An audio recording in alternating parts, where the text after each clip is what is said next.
tous, nous allons donc vous présenter notre sélection pour cette semaine.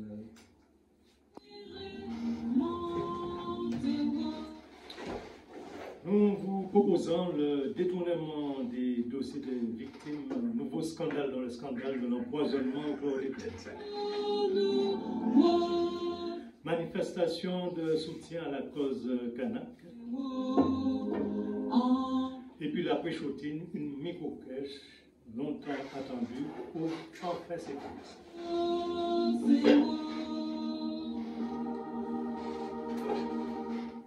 Détournement des dossiers des victimes, nouveau scandale dans le scandale de l'empoisonnement au chlordécone. Hier, samedi 25 mai, le collectif des ouvriers agricoles empoisonnés par les pesticides organisait une conférence de presse afin de dénoncer fermement le scandale du détournement des dossiers de ces mandants qu'il avait confiés à ses conseils. Mais avant d'entrer dans le détail de ce scandale, il convient de rappeler un certain nombre de faits. Des grands planteurs de bananes, avec la complicité active de l'État français, ont en toute conscience empoisonné au chlordécone 92% de la population martiniquaise et 95% de celle de la Guadeloupe.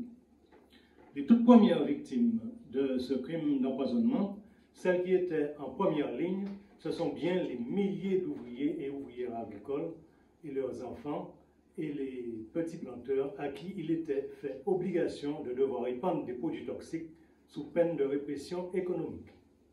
Ces victimes souffrant de nombreuses et lourdes pathologies ont commencé à être prises au sérieux à partir du moment où elles ont décidé de s'organiser en collectif afin d'obtenir justice et réparation des préjudices subis. Est donc né le collectif des ouvriers et ouvrières agricoles et leurs ayants droit empoisonnés par les pesticides.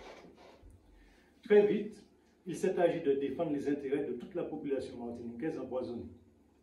La lutte s'est donc engagée avec le soutien populaire et celui des élus. Fort de ces soutiens et grâce à l'action du collectif des ouvriers agricoles et celle d'autres organisations engagées dans le combat pour obtenir justice et réparation, les premiers résultats sont tombés. Le dépistage du taux de chlordéconémie dans le sang est désormais gratuit pour toute la population martiniquaise et guadeloupéenne. La création du Centre régional de pathologie professionnelle et environnementale, le CRPPE, qui regroupe des praticiens pluridisciplinaires pour une prise en charge globale des personnes affectées par l'empoisonnement au chlordécone. Le sérieux du travail réalisé par le collectif des ouvriers agricoles empoisonnés par les pesticides est reconnu par le peuple martiniquais et à l'extérieur du pays au niveau international.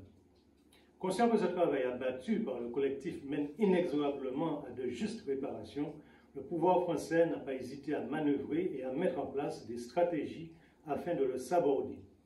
Parmi les moyens de nuisance mis en œuvre, l'instrumentalisation de l'association Phytovictime. L'accord que l'État a passé avec elle dans le dos des victimes des associations et de leurs conseils poursuit les objectifs de court-circuiter l'action des défendeurs des victimes du crime d'empoisonnement et de mettre en échec les réparations. Fort du soutien de l'État français, qui, rappelons-le, est co-responsable du crime d'empoisonnement, l'association Phytovictime s'est illustrée à plusieurs reprises en insultant le peuple martiniquais. Elle a déclaré qu'elle était la seule à avoir l'expertise nécessaire pour défendre les indemnisations des victimes martiniquaises de l'empoisonnement et les Martiniquais ne disposaient pas de l'expertise nécessaire pour traiter de tels dossiers. Cette association ne connaît pas la Martinique, n'y est pas implantée, ne connaît pas les victimes de l'empoisonnement et n'a jamais mené d'action en leur faveur et encore moins défendu leurs intérêts, contrairement aux organisations qui travaillent sur le terrain. Ainsi, les militants du collectif, qui sont animés par l'amour de leur peuple et de leur pays, qui sont soucieux de l'intérêt général, qui bénéficient de la confiance des personnes contactées, ont accompli un immense travail de fourmi afin de récolter des informations sur les dégâts causés par le chlordécone sur la santé des empoisonnés. Ils ont pu constituer des dossiers qu'ils ont transmis au conseil du collectif. Certains parmi eux, au prix d'un travail acharné, ont constitué des dossiers documentés qu'ils ont transmis dans les délais imposés au fonds d'indemnisation.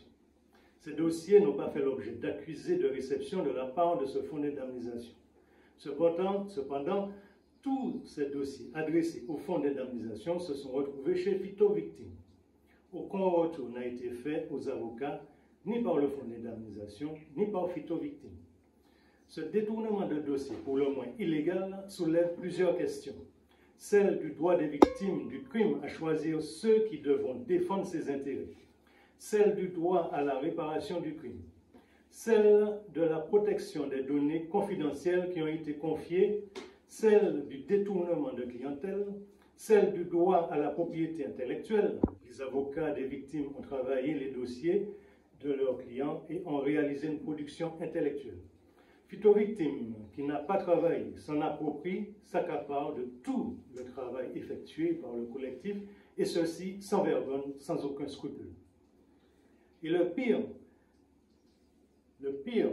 dans cette histoire, c'est que Phyto Victimes, celle qui s'est autoproclamée omnisciente, omnipotente, experte en réparation et en indemnisation de préjudice, a proposé à une victime d'empoisonnement atteinte de cancer au stade final la somme de 300 €. Vous avez bien entendu, ce n'est pas 300 millions, ce n'est pas 300 000 €, mais 300 €. Qui plus est, cette somme n'est pas cumulable avec l'allocation handicapée. Quelle expertise! En tout cas, le collectif des ouvriers avicoles empoisonnés par les pesticides dénonce un nouveau scandale dans les multiples scandales du chlordécone et annonce qu'il ne compte pas en rester là. Manifestation de soutien à la cause kanak. Ce sont plus d'une centaine de manifestants qui se sont retrouvés sur le rond-point de l'aéroport afin de dénoncer la politique française en Kanaki. L'aéroport a été choisi comme le symbole du génocide par substitution. La France fabrique par ses politiques discriminatoires le désespoir des enfants du pays, les forçant à l'exil par milliers de Martiniquais pendant qu'elle favorise l'arrivée de ses ressortissants en Martinique en leur offrant nombre d'avantages, logements, emploi et aides et soutien de toute nature. En quelques mots, c'est la politique du génocide par substitution, la même qui a cours en Kanaki depuis que la France a débarqué dans ce pays en 1853, assassinant les Kanaks, s'emparant de leurs terres et spoliant les richesses du pays. Elle ne se rassasie pas depuis 171 ans qu'elle occupe la Kanaki. Au contraire, elle manœuvre pour maintenir le pays sous domination. Elle accentue sa politique de colonie de peuplement depuis la lettre de Pierre Messmer du 19 juillet 1972, alors Premier ministre, à l'adresse de son secrétaire d'État au Dom-Tom, qui disait ceci. La Nouvelle-Calédonie, colonie de peuplement, bien que vouée à la bigarrure multiraciale, est probablement le dernier territoire tropical non indépendant au monde où un pays développé puisse faire émigrer ses ressortissants. Il faut donc saisir cette chance ultime de créer un pays francophone supplémentaire. La présence française en Calédonie ne peut être menacée, sauf guerre mondiale, que par une revendication nationaliste des populations autochtones appuyée par quelques alliés éventuels dans d'autres communautés ethniques venant du Pacifique. À court et moyen terme, l'immigration massive de citoyens français métropolitains ou originaires des départements d'outre-mer, Réunion, devrait permettre d'éviter ce danger en maintenant et en améliorant le rapport numérique des communautés. À long terme, la revendication nationaliste autochtone ne sera évitée que si les communautés non originaires du Pacifique représentent une masse démographique majoritaire. Il va de soi qu'on n'obtiendra aucun effet démographique à long terme sans immigration systématique de femmes et d'enfants. Afin de corriger le déséquilibre des sexes dans la population non autochtone, il conviendrait sans doute de faire réserver des emplois aux immigrants dans les entreprises privées.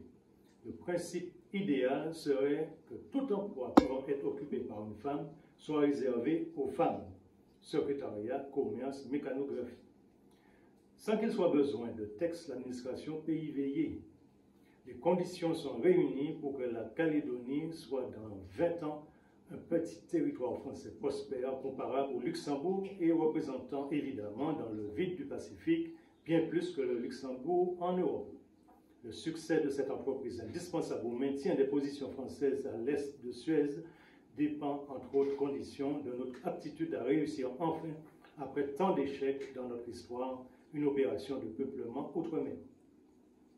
Les accords de Nouméa de 1998 prévoyaient un processus de décolonisation avec une concession de taille accordée par les Kanaks, le partage du droit de participer au référendum d'autodétermination avec des Français établis sur le territoire depuis au moins 10 ans en 1998. Ce corps électoral devait être gelé. Le gouvernement Macron revient sur cette signature avec sa loi de dégel du corps électoral, permettant ainsi à 25 000 de ces nouveaux ressortissants de contrebalancer l'avancée inéluctable du vote pour le oui à l'indépendance. C'est ce reniement qui a mis le feu aux poudres et contraint les Kanaks à lancer les manifestations pacifiques sur le terrain. Mais les jeunes que la France a plongés dans la misère et le désespoir sont aussi entrés en action. La France a décidé de maintenir sa loi injuste et d'utiliser la répression, aidée en cela par des milices caldoches qu'ils veulent casser du Kanak. Les Martiniquais ont donc tenu à dénoncer au lamentin cette politique de la France en Kanak. Ils soutiennent la lutte du peuple kanak contre l'oppression du pouvoir colonial français et la libération totale de la Kanakie. Cette manifestation s'est déroulée en simultané avec d'autres organisées à la Guadeloupe, à la Réunion, en Guyane et en France.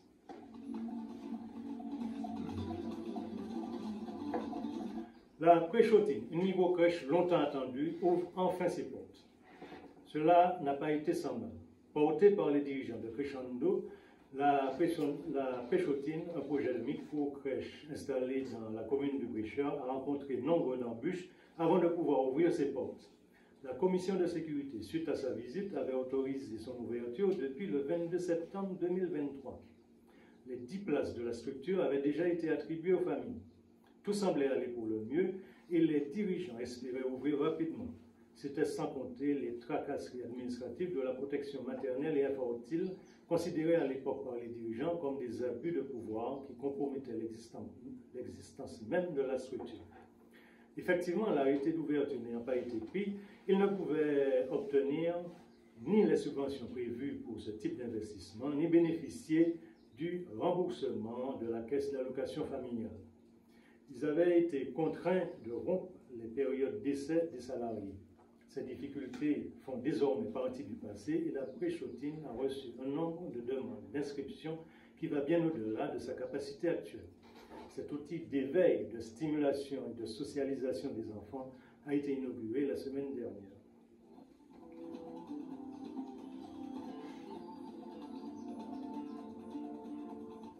Nous terminons donc notre séance d'information par notre parole fondoc. L'ignorance mène toujours à la servitude. Il faut que nous soyons vigilants pour rester bien informés. Pour cela, nous pouvons consulter les médias alternatifs. Nous vous proposons un média alternatif qui est le journal en ligne des comités populaires que vous pouvez télécharger à partir de la web TV www.jcamboutv.com.